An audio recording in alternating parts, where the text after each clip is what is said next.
Hello friends, welcome to my channel exam funda. আজকে আমরা precis writing সম্বন্ধে শিখব যে প্রেসি রাইটিং কিভাবে লিখতে হয়। ঠিক আছে, অনেক পরীক্ষাতে প্রেসি রাইটিং আসে এবং আমি যেটার জন্য বানাচ্ছি ডব্লিউবিপিএসসি ক্লার্কশিপ, সেখানেও কিন্তু মেন্সে প্রেসি রাইটিং আসে। ওকে, দেখো প্রেসি রাইটিং আর একটা হয় সামারি রাইটিং, এই দুটো কিন্তু অনেকটা একই রকম টাইপের। আমি আজকে টোটালি ডিসকাস করবো যে দুটোর মধ্যে তফাৎ কি, কিভাবে প্রেসি রাইটিং লিখতে হয়, তো স্টেপ কি কি, এবং আমি দুটো এক্সাম্পল নিয়ে তোমাদের বোঝাবো। ছোট ছোট এক্সাম্পল রয়েছে এবং আমি একটা তোমাদেরকে হোমওয়ার্ক দেবো, যেটা তোমরা নিজেরা ট্রাই করবে। আর অ্যান্সারটা আমি নেক্সট যে প্রেসি রাইটিং এর ভিডিও থাকবে সেখানে আমি তোমাদেরকে করিয়ে দেবো, ঠিক আছে? এবং তার আগে তোমাদের কাজ হচ্ছে সেটাকে আগে করা। তো চলো আপাতত ক্লাস শুরু করি। দেখো ইন্ট্রোডাকশন কি, হোয়াট ইজ প্রেসি রাইটিং। দেখো তোমরা পড়ে নিও, আমি পাতি বাংলায় বলছি। প্রেসি রাইটিং হচ্ছে একটা, মানে তোমাদের কাছে একটা প্যারাগ্রাফ দেওয়া থাকবে, সেই প্যারাগ্রাফের মূল যে অর্থ সেটাকেই সংক্ষিপ্তভাবে লিখতে হবে। মানে তোমাদের ধ্যান রাখতে হবে এটা, যে তোমাদের যে প্যারাগ্রাফটা দেওয়া আছে সেই প্যারাগ্রাফের যে মূল মানে বা যেটা এক্সাক্ট মিনিংটা কিন্তু যেন চেঞ্জ না হয়। তাহলে প্রেসিডেন্টিং কি হলো, যে একটা প্যারাগ্রাফের সংক্ষিপ্ত রূপ যা কিনা প্রদত্ত প্যারাগ্রাফের অর্থকে বা মেন আইডিয়াকে প্রকাশ করে। ঠিক আছে, এই দুটো কিন্তু, মানে এটা কিন্তু মনে রাখতে হবে, দুটো নয়। এই জিনিসটাকে মনে রাখতে হবে যে প্রথমত সংক্ষিপ্তভাবে আমাদের লিখতে হবে, যা দেওয়া আছে তারই সংক্ষিপ্ত একটা রূপ। কিন্তু তার কিছু নিয়ম আছে যে কিভাবে লিখতে হয় না লিখতে হয়, সেগুলো আমরা আগের স্লাইডস গুলোতে দেখবো।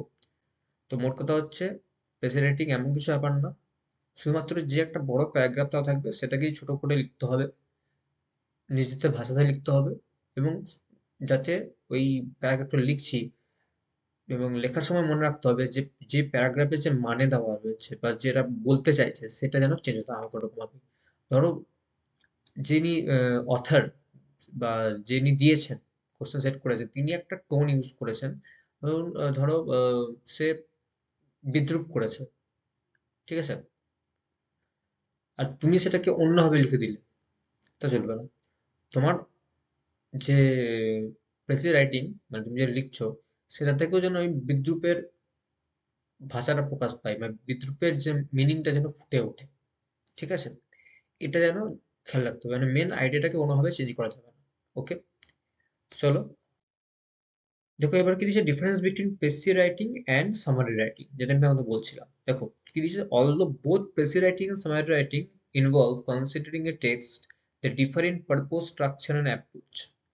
দেখো এখানে লেখা আছে, অনেকগুলো পয়েন্ট দেওয়া আছে, তোমরা এটাকে যখন আমি পিডিএফটা দিয়ে দেবো তখন তোমরা এটাকে ধীরে সুস্থে পড়ে নিও। আপাতত আমি তোমাদের মোটামুটি বলে দিচ্ছি যে প্রেসি রাইটিং এবং সামারি রাইটিং এর তফাৎটা কি। দেখো প্রেসি রাইটিং আর সামারি রাইটিং এর মধ্যে প্রধান পার্থক্য যেটা, সেটা হচ্ছে প্রেসি রাইটিং যখন তুমি লিখছো তখন মেন প্যারাগ্রাফের যে সিকোয়েন্সটা রয়েছে সেই সিকোয়েন্সটাকে তুমি ফলো করতে হবে তোমাকে। সামারিতে একটু আধটু তুমি চেঞ্জ করতে পারো, একটু একটু রিঅ্যারেঞ্জ করতে পারো তুমি, কিন্তু প্রেসি রাইটিং এ কিন্তু সেটা করা চলবে না। ঠিক আছে, সামারি রাইটিং এ তুমি একটু চেঞ্জ করতেও পারো, কিন্তু প্রেসি রাইটিং এ কিন্তু সেটা হবে না, তোমাকে সেই সিকোয়েন্সটাকে ফলো করতে হবে। আর একটা কি হলো, যে সামারি রাইটিংটা তুলনামূলক বড় হয়, আর যে প্রেসি রাইটিং সেটা ওয়ান থার্ড হয় মেন প্যারাগ্রাফে। ধরে নাও 30টা ওয়ার্ডের প্যারাগ্রাফ দেওয়া আছে, তো তোমাকে 10টা প্যারাগ্রাফের মধ্যে 10টা ওয়ার্ডের মধ্যে তোমাকে কিন্তু লিখতে হবে। জাস্ট ফর এক্সাম্পল বললাম, 10টা ওয়ার্ড 30টা ওয়ার্ডের নিশ্চয়ই তোমাকে দেবে না, তার বেশি দেবে।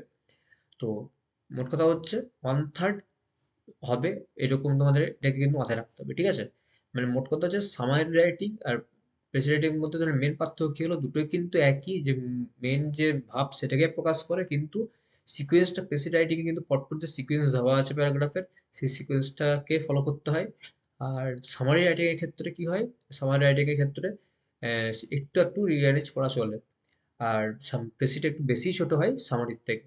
ওকে, তো এটা তোমাদের বোঝা গেছে। এবার দেখো স্টেপস। ফার্স্ট স্টেপ কি আছে, read and understand the text. এর মানে কি, প্রথমত হচ্ছে তোমাদেরকে পুরো টেক্সটটাকে বুঝতে হবে।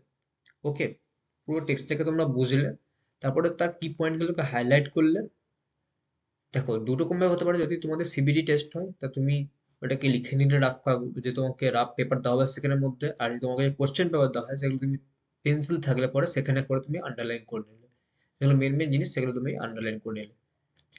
সেকেন্ড পয়েন্ট কি আছে দেখো, আইডেন্টিফাই দ্য পারপোজ, মানে পারপোজ কি, পারপোজ মানে কি কারণ, যেটা সেটাকে একটু ফাইন্ড করতে হবে তোমাদেরকে। Determine the main argument or objective of the text, focus on the tone and mood of the original passage. আমি কি বললাম প্রথমেই, তোমাদের তো মেন যে আইডিয়াটা বা মেন যে ফোকাস বা টোনটাকে তোমাদের ফলো করতে হবে। তুমি কি বললাম যে বিদ্রুপ যদি করেছে তো বিদ্রুপই যেন ফোকাস পায় তোমাদের পেসি রাইটিং এ, সেটা তোমাদের ফলো রাখতে হবে। বা অ্যানালাইটিং কোনো মিনিং, কোনো অ্যানালাইসিস করেছে যে অথার, তোমাদেরকে পেসি রাইটিং থেকেও যেন সেই অ্যানালাইসিসের মিনিংটা ফুটে ওঠে, সেটা তোমাদের খেয়াল রাখতে হবে, ঠিক আছে।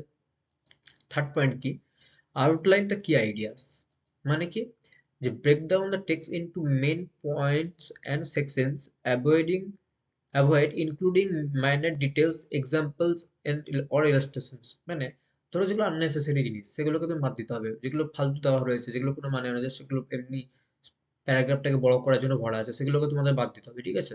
যেগুলো unnecessary সেগুলোকে বাদ দিয়ে দাও। ওকে, দেন draft the passage, start with the central idea in a single sentence, use your own words while maintaining the original meaning, arrange ideas in the same sequence as the original text। আমি আগে তোমাদের বললাম সেটাই লেখা আছে সেখানে। আর last point হচ্ছে edit, revise and give a title. Title অবশ্যই একটু দিতে হবে। এডিট, রিভাইজ, তোমরা তো ল্যাপটপে লিখছো না, হ্যাঁ ল্যাপটপে যদি তোমরা টাইপ করছো সেক্ষেত্রে তোমাদেরকে তোমরা এডিট এডিট করতে পারো, কোনো অসুবিধা নেই। কিন্তু তোমরা যদি লিখছো তাহলে তোমাদের কি কি করতে হবে, একটু রাফে, মানে একটু পারলে যদি সম্ভব হয় সেটা করা, রাফের মধ্যে সেটা লিখে নিলে, কারণ প্রেসি রাইটিং বেশি বড় তো হবে না, যদি জায়গা থাকে কোথাও লেখার মতো তাহলে সেখানে লিখে নিল, বা একটা মাইন্ডের মধ্যে সেটাকে লিখে তোমাদের বাংলাতে, তোমাদের যে মাতৃভাষা বাংলা, সে বাংলাতে, তোমরা যদি কেউ ইংলিশে লিখছো মানে তোমাদের মিডিয়াম ইংলিশ বা বাংলা বোঝো, মানে ধরো অনেকে ইংলিশ মিডিয়াম স্টুডেন্ট যদি ভিডিওটা দেখছো, তাহলে তাদের জন্য বলছি যে তোমরা তো, যদি তোমরা বাংলা বোঝো তাহলে খুবই ভালো হয়।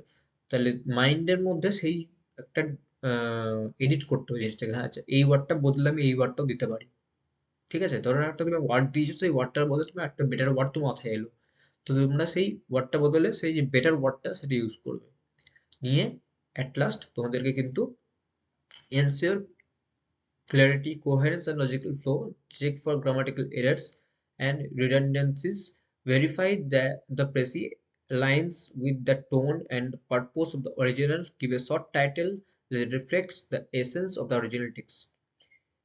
এত কিছু মাথা ঘামানোর দরকার নেই, আমি এগুলো তোমাদেরকে একটা চার্টের আকারে দিয়ে দিয়েছি। কিন্তু মেন হচ্ছে তোমাদেরকে যেটা বললাম, বারবার করে বললাম, মূল আইডিয়া যেন চেঞ্জ না হয়, সিকোয়েন্স যেন ঠিক থাকে, এবং লাস্টে একটা টাইটেল দেবে, যে টাইটেলের থ্রুতে যেন প্রেসি থেকে প্রেসির মানেটাও যেন ফুটে ওঠে, টাইটেলটাও সেরকম দিতে হবে অবভিয়াসলি। ওকে, হ্যাঁ আমি তোমাদেরকে যে প্যারাগ্রাফ গুলো পড়াবো সেখানে আমার টাইটেল দেওয়ার নেই, ওকে, কোনো টাইটেল দেওয়ার নেই, কিন্তু টাইটেল গুলো তোমাদেরকে আমি অ্যাজ এ হোম টাস্ক দিলাম, ঠিক আছে। আমি ফার্স্টে বলে দিচ্ছি আমি কোনো টাইটেল দিইনি, আমি কিন্তু কোনো প্রেসির কোনো টাইটেল দিইনি, শুধু প্রেসিটা আমি তোমাদেরকে করাবো। কাজ হচ্ছে তোমাদের যে টাইটেল সেটাকে নিজে ট্রাই করা। আর নেক্সট ডে আমি, যখন আমি তোমাদের যে হোমওয়ার্কটা করাবো তখনই তোমাদের আমি টাইটেল সমেত প্রেসি রাইটিংটা দিয়ে দেবো, ওকে। তোমাদের অ্যান্সার গুলো প্রপার ওয়েতে দিয়ে দেবো। আমি আজকের ভিডিওতে কোনো আমি টাইটেল দিইনি, ইচ্ছাকৃতভাবে দিইনি, যে তোমরা চেষ্টা করবে নিজেরা টাইটেল দেওয়ার। আমার ভিডিওটাকে দেখার পর তখন পিডিএফটা ডাউনলোড করে তোমরা চেষ্টা করবে যে টাইটেল দেওয়ার নিজের মতো করে। যদি না দিতে পারো তাহলে পরের দিন একটা টাইটেল, যে কি টাইটেল হবে সেটা তো আমি দিয়ে দেবো ভিডিওতে, বেশি রাইটিং এর যে সেকেন্ড ভিডিও আসবে সেখানে, তো তখন তোমরা দেখে নেবে, ওকে। তো চলো, আচ্ছা শুরু করার আগে কিছু জিনিস আমাদের দেখতে হবে যে কোনগুলো আমাদেরকে করতে হবে, কোনগুলো আমাদের করণীয়, কোন করণীয় নয়। প্রথমে দেখতে দেওয়া হচ্ছে ডুজ। দেখো, be concise, aim for brevity while retaining the essence of the text, use own words, paraphrase instead of copying phrase directly. কোনো ফ্রেজ মানে তুমি একটু ওয়ার্ডে নিতে পারো, বাট ডাইরেক্ট মানে ধরো একটা, ধরে নাও অনেকগুলো ওয়ার্ডকে তুমি তুলে নিলে, সেটা চেষ্টা করো অ্যাভয়েড করার, ঠিক আছে। দেখো, এটা খুবই সত্যি কথা হচ্ছে, সম্পূর্ণ আমি যেগুলো দিচ্ছি সেগুলো করা পসিবল নয়, বাট চেষ্টা করতে হবে পুরোপুরি নিজের ভাষায় লেখার। যদি না পারো এক দুটো ওয়ার্ড কপি করা যেতে পারে, সবাই করে, আমিও করি। সো সেটা করা যেতে পারে, কিন্তু ডাইরেক্টলি একবারে তুমি যে একদম পুরো লাইনটা টুকে দিলে সেই জিনিসটা কিন্তু করো না। ওকে। আর এর হচ্ছে যে মেন আমি বলে দিচ্ছি, এটাকে যা যা লেখা আছে এটাকে প্রপার আমি বাংলায় বলে দিচ্ছি একবার। যে সংক্ষিপ্ত করার দিকে ফোকাস রাখতে হবে তোমাদেরকে, নিজস্ব ওয়ার্ড ইউজ করার চেষ্টা করতে হবে, অরিজিনাল টোন বজায় রাখতে হবে, নিজস্ব চিন্তা ভাবনা মানে ওপিনিয়ন বা কোনো কিছু নিজের মনের মতো করে কিছু অ্যাড করা যাবে না। কারণ আমি বললাম যে একদম টোনটাকে যেন ওই টোনেই লিখতে হবে। আর যেটা মেন জিনিস সেটা হচ্ছে যে মেন প্যারাগ্রাফে যে সিকুয়েন্স রয়েছে সেটাকে কিন্তু ফলো করতে হবে। ওকে। মানে এ বি সি ডি রয়েছে, তুমি এ এ বি সি ডি চারটে ধরো সেন্টেন্স রয়েছে মেন প্যারাগ্রাফে, তো এ বি সি ডি কেই তোমাকে সংক্ষিপ্ত করে লিখতে হবে, কিন্তু যে সিকুয়েন্সটা এ বি সি ডি হিসেবেই থাকে। ওকে। আর ডোন্টসে কি, দেখো ডোন্টসে কি হচ্ছে যে আহ, কোনো এক্সাম্পল বা ইলাস্ট্রেশন যদি দেওয়া রয়েছে প্যারাগ্রাফের মধ্যে, তাহলে তোমরা সেগুলোকে দেওয়ার কোনো দরকার নেই। ঠিক আছে। যেগুলো আননেসেসারি সেগুলোকে আগে বাদ দিয়ে দাও। কোনো ডাইরেক্ট লাইন লিখবে না প্যারাগ্রাফ থেকে। ঠিক আছে, যেটা বললাম তুমি সবসময় ওয়ান থার্ড হবে মেন প্যারাগ্রাফের, এবং এটাই রাখার চেষ্টা করবে। একটু একটু বেশি হলে কোনো অসুবিধা হয় না সাধারণত, আমি যেটুকু জানি। আর এক দুটো ওয়ার্ড যদি কপি করা যায় কপি করো, কোনো অসুবিধা নেই। বাট চেষ্টা করো কপি না করার। এবং সেটা তখনই হবে যখন তোমাদের কাছে কিন্তু ভ্যারাইটিস অফ ওয়ার্ড তোমাদের মধ্যে থাকবে, তখন ভ্যারাইটিস অফ ওয়ার্ডের সঙ্গে পরিচিতি তোমাদের থাকবে। তার জন্য তোমাদেরকে প্র্যাকটিস করতে হবে, বেশি বেশি করে রিডিং করতে হবে, চেষ্টা করতে হবে বেশি রাইটিং প্র্যাকটিস করার।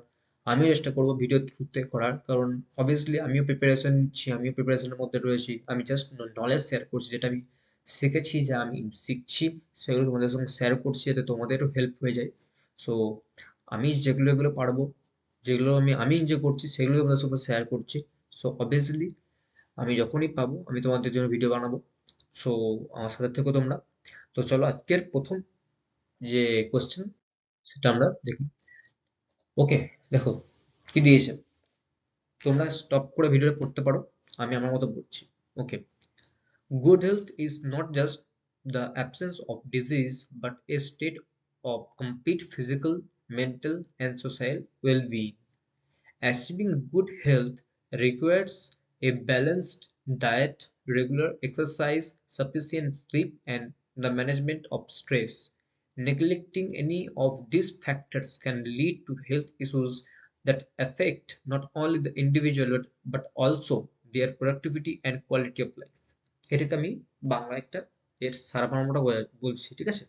যে সুস্থ বা শরীর বা স্বাস্থ্য শুধুমাত্র কোনো রকম অসুখ না থাকাকেই বোঝাচ্ছে না। ঠিক আছে। কি বলছে যে মানসিক, শারীরিক এবং সামাজিক ভাবে সুস্থতা, মানে তুমি মানসিক এবং তুমি সবসময় জিনিস মাথায় রাখবে যে আমাদের শরীর মানসিক এবং শারীরিক, মেন্টালি এবং ফিজিক্যালি ইন্টারকানেক্টেড।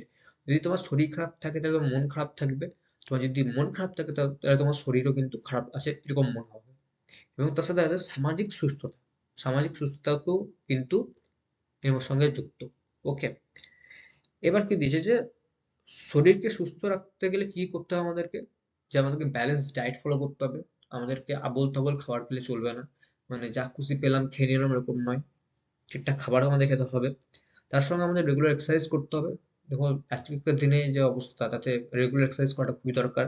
তো রেগুলার এক্সারসাইজ করতে হবে, পর্যাপ্ত পরিমাণে ঘুমোতে হবে। সাধারণত অ্যাডাল্টদেরকে বলছে যে কম করে 8 ঘন্টা ঘুমোতে, কিন্তু যারা আমরা স্টুডেন্ট তাদের পক্ষে 8 ঘন্টা ঘুমানো পসিবল নয়।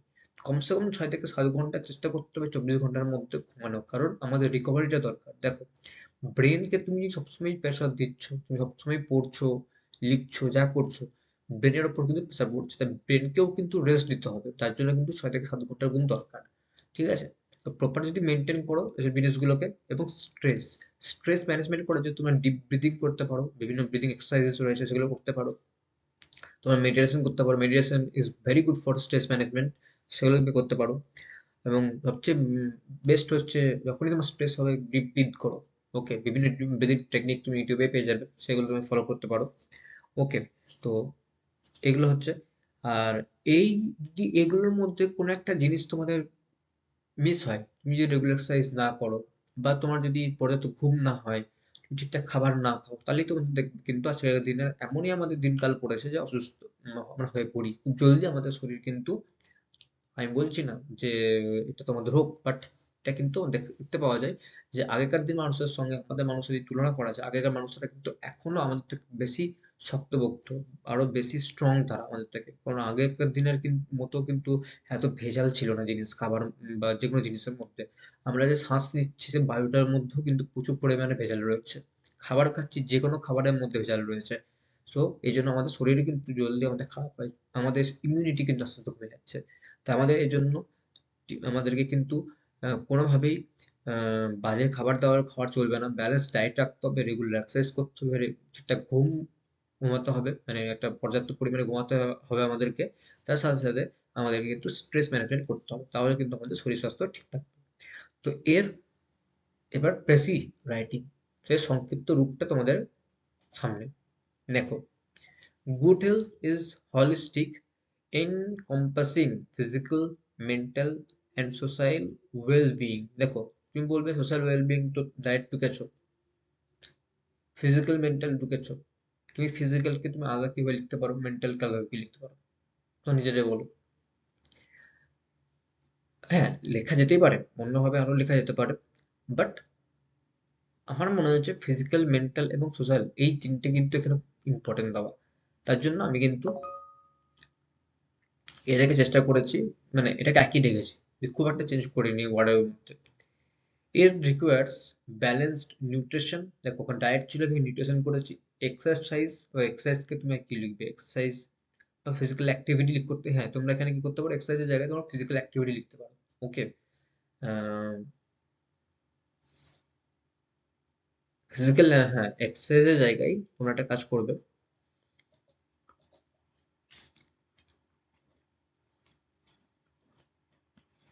এখানে এক্সারসাইজটা কাটবে তোমরা, ঠিক আছে? এক্সারসাইজটা কেটে এখানে তোমরা একটা জিনিস লিখবে, কি লিখবে, লিখবে ফিজিক্যাল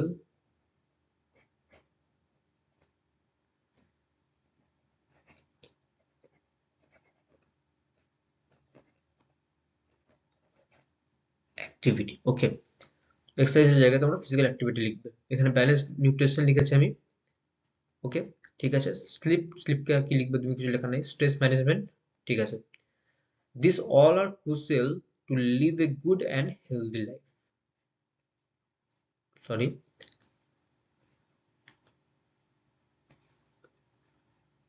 এবার কি লিখলাম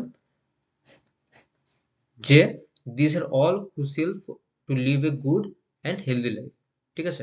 তো তোমরা এখানে এক্সারসাইজটার জায়গায় তোমরা কেটে ফিজিক্যাল অ্যাক্টিভিটি করবে, ঠিক আছে। আমি এটাকে কেটে দিচ্ছি, এখানে তোমরা কিন্তু এক্সারসাইজের জায়গায় তোমরা ফিজিক্যাল অ্যাক্টিভিটি লিখে নেবে, ঠিক আছে।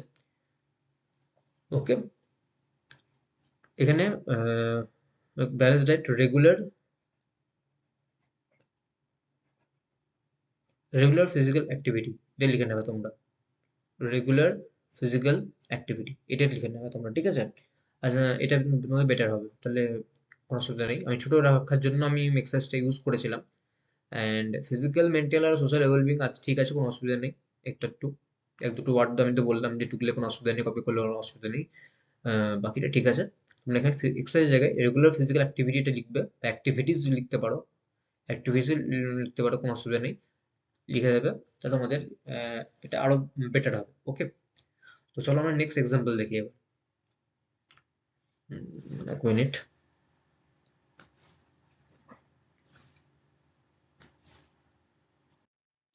দেখো second example. The invention of the printing press was a turning point in human history. Before its invention, knowledge was confined to a privileged few who had access to hand-copied manuscripts. The printing press revolutionized the dissemination of information by making books more accessible and affordable. This invention paved the way for the spread of literacy, the democratization of knowledge, and the eventual rise of modern education and science। এর মানে কি বলতে চাইছে, যে printing machine মানে যে আমরা printing এর উদ্ভাবন হয়েছে, ঠিক আছে, তা মানব জাতির কাছে একটা ভালো দিক বা খুব গুরুত্বপূর্ণ দিক। আগে জ্ঞান বা যে আমাদের পড়াশোনার ব্যাপার, সেগুলো কিছু জনের মধ্যে সীমাবদ্ধ ছিল, যাদের কাছে মানে অ্যাক্সেস ছিল, তাদের কাছে এগুলো স্ক্রিপ্ট মানে ম্যানুস্ক্রিপ্ট হিসেবে তাদের কাছে ছিল, ঠিক আছে। প্রিন্টিং প্রেস আসার ফলে কি হয়েছে যে এই জ্ঞান বইয়ের মাধ্যমে বা প্রিন্টের মাধ্যমে, আমরা এখনকার দিনে অনেক জিনিস প্রিন্ট করি, আমরা যে প্রিন্ট করি সেরকমই প্রিন্টিং প্রেস মানে যে প্রিন্ট মেশিন আগেকার দিনে ছিল, আগেকার দিনে অন্যরকম প্রিন্ট মেশিন ছিল, এখনকার দিনে অন্যরকম। তো প্রিন্ট বা টাইপিং মেশিন যেগুলো যখন এটাকে আবিষ্কার হয়েছে, অবভিয়াসলি যত আমাদের দিন যাচ্ছে আমাদের কাছে বিভিন্ন রকম জিনিস আসছে। আজকে এআই আমাদের কাছে একটা খুব গুরুত্বপূর্ণ টুল হয়ে উঠেছে। এআই এর মাধ্যমে আমরা অনেক কিছু করতে পারি, কিন্তু এআই সম্পূর্ণভাবে সঠিক নয়, এটা আমাদের মাথায় রাখতে হবে। তো যাই হোক, এখানে যেটা পয়েন্ট, যে প্রিন্টিং প্রেস কি, যে আসার ফলে আমাদের জ্ঞান যে বইয়ের মাধ্যমে বা প্রিন্টের মাধ্যমে অনেক সহজলভ্য হয়ে উঠেছে এবং মানুষের মধ্যে ছড়িয়ে পড়েছে। এর ফলে কি হয়েছে যে জ্ঞানের প্রচার বা যে গণতন্ত্রীকরণ মানে ছড়িয়ে পড়া বিভিন্ন প্রচুর মানুষের মধ্যে ছড়িয়ে পড়েছে। এবং এর এইভাবে মানে এর এবং এরই মাধ্যমে কিন্তু কি হয়েছে যে আধুনিক শিক্ষা এবং বিজ্ঞানের যে প্রচার, তার পথ প্রশস্ত হয়েছে। প্রপার বাংলা ভাষায় বললাম, ঠিক আছে। এর মানে হচ্ছে এটা। এবার এর প্রেসি বা সংক্ষিপ্ত ফর্ম কি হবে দেখো। The printing press transformed the dissemination of information and education by making books more affordable and accessible. This innovation led to widespread literacy, the democratization of knowledge, and significant praise in education and scientific discovery. এবার এর মানেটা কি? এর মানে হচ্ছে যে printing press information, information মানে কি, তথ্য। তাহলে ইনফরমেশন শেয়ারকে মানে আরো সহজলভ্য করে তুলেছে বইয়ের মাধ্যমে, এবং জ্ঞানের প্রসারণ ঘটেছে। যার ফলে কি হয়েছে যে বিস্তার পড়াশোনাটা বিভিন্ন লোকের কাছে পৌঁছেছে এবং নলেজ শেয়ার হয়েছে এবং বিভিন্ন বৈজ্ঞানিক আবিষ্কার ঘটেছে এর ফলে, ঠিক আছে। এটাকে বলতে চেয়েছে। আমরা বলছি প্রিন্টিং প্রেস বা বা এই প্রিন্টিং প্রেসের মাধ্যমে ইনফরমেশন যে একটা জায়গায় সীমাবদ্ধ ছিল সেটা ছড়িয়ে পড়েছে, সেটাই বলা হয়েছে এখানে। The printing press transform the dissemination of information and education by making books আর মোর অ্যাফোর্ডেবল। মানে বইগুলোকেও সহজলভ্য মানে কি, মানুষ কিনতে পারে। অ্যাফোর্ডেবল মানে কি, যে জিনিসটা আমরা অ্যাফোর্ড করতে পারি, যেটা আমাদের হাতের মানে বাজেটের মধ্যে থাকে সেই জিনিসটা, সেটা হয়েছে। আগে হয়তো যে বইয়ের মানে বইগুলো, বইয়ের দাম দেখবে এখনকার দিনে অনলাইনে আমরা প্রচুর ছাড় পাই, না অ্যাফোর্ডেবল হচ্ছে, হচ্ছে আস্তে আস্তে। তো কি হয়েছে যে অ্যাফোর্ডেবল হয়েছে। আগেও এরকম ছিল। অবভিয়াসলি একটা টাইমে কি ছিল যে একটা টাইমে যখন বই পাওয়া যেত না, একটা টাইপ তারপর বই পাওয়া যেতে শুরু করলো, বই পাওয়া যেতে শুরু করলো। তো যখন আমাদের বই পাওয়া যেতে শুরু করলো তখন আস্তে আস্তে বইয়ের দাম প্রথমে বেশি ছিল, তারপর থেকে কমতে শুরু করেছে। প্রথমে হয়তো হাতে লেখা লিপি বা হাতে রেখে কিছু বিক্রি হতো। তারপরে প্রিন্টিং মেশিন আসার ফলে কি হয়েছে বা প্রিন্টিং প্রেস আসার ফলে কি হয়েছে, আহ, মানুষের লেখা সুবিধা হয়েছে। হাতের লেখার থেকে টাইপ করাটা আরো বেশি ইজি হয়েছে। প্রিন্টিং প্রেস কি, প্রিন্টিং প্রেসে একসঙ্গে অনেক বই লেখা হয়। তো সেভাবে কি হয়েছে যে আরো অ্যাফোর্ডেবল হয়ে গেছে। যে বইটা আগে হয়তো কথার মানে বলতে 100 টাকা পায়, তো সেটা এখন হয়তো 80 টাকায় পাওয়া যাচ্ছে। তার ফলে অনেক মানুষ সেটা কিনতে পারছে, ফর এক্সাম্পল। ওকে, সেটা হয়েছে। প্লাস নলেজের স্প্রেড, ওয়াইড স্প্রেড মানে কি, ছড়িয়ে পড়েছে চারিদিকে। লিটারেসি জ্ঞান শিক্ষার প্রসার ঘটেছে, নলেজের প্রসার ঘটেছে। এবং আমরা এডুকেশনে যে আধুনিক শিক্ষা প্রোগ্রেস, শিক্ষার যে প্রস্তুতিকরণ বা প্রসারণ ঘটেছে, বিস্তার ঘটেছে, এবং সায়েন্টিফিক ডিসকভারি বিভিন্ন রকম সায়েন্টিফিক আবিষ্কার ঘটেছে। ওকে, তো এই দুটো এক্সাম্পল আমি তোমাদের পড়ালাম আজকে। নেক্সট, ট্রাই ইয়োর সেলফ, এইটা একটা রয়েছে ক্লাইমেট চেঞ্জ নিয়ে। এটা তোমাদের হোম টাস্ক, এটা তোমাদের করতে হবে। এটা তোমরা করে নেওয়ার পর তোমরা চাইলে পরে কমেন্টে এর অ্যান্সার লিখতে পারো, বা তোমরা এটাকে কি বলবো মানে তোমাদের কোনো টিচার কে বা কেউ বড় কেউ আছে যে ইংলিশে পড়াশোনা করছে তাকে দেখাতে পারো। আর আমি অ্যান্সারটা পরের ক্লাসে আমি আগের দুটো যেটা করালাম সেই দুটো টাইটেল সমেত এটার অ্যান্সার আমি তোমাদের পরের ভিডিওতে করাবো, প্লাস আরো এক্সাম্পল করাবো। সেটা আরো এক্সাম্পল বলতে এটা করাবো প্লাস আর একটা এক্সাম্পল এক্সট্রা অ্যাড করে আমি করাবো, ঠিক আছে? তো নেক্সট ভিডিওতে দেখা হচ্ছে। আপাতত তোমরা প্র্যাকটিস করো এবং থ্যাংক ইউ সো মাচ। আজকের ভিডিও যদি খুব ভালো, যদি তোমাদের ভালো লেগে থাকে তাহলে ভিডিওটাকে লাইক করো, শেয়ার করো এবং আমার চ্যানেলটাকে সাবস্ক্রাইব করো, যাতে আমি তোমাদের কে আরো ভালো ভালো ভিডিও আনতে পারি তোমাদের জন্য এবং এগিয়ে যেতে পারি। তো চলো, থ্যাংক ইউ সো মাচ।